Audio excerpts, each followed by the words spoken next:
Hello guys, welcome back to this channel. In today's video, I'm going to show you the Shield B Shard ability in Garden Game Up Roblox PCB Event Update Part 4. Okay, before I show you the ability of the Shield B Shard, I'm going to show you guys how you can get the B Shard.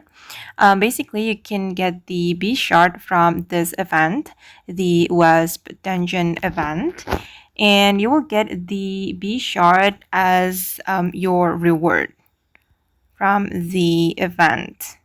Okay, as you can see right here, the shard. This is the transcendent shard, but the shield one is not that powerful, but it's still worth to apply.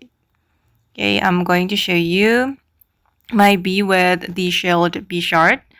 I've already applied the shield B shard to this B, and as you can see, it has plus 250% health and plus 100 regen.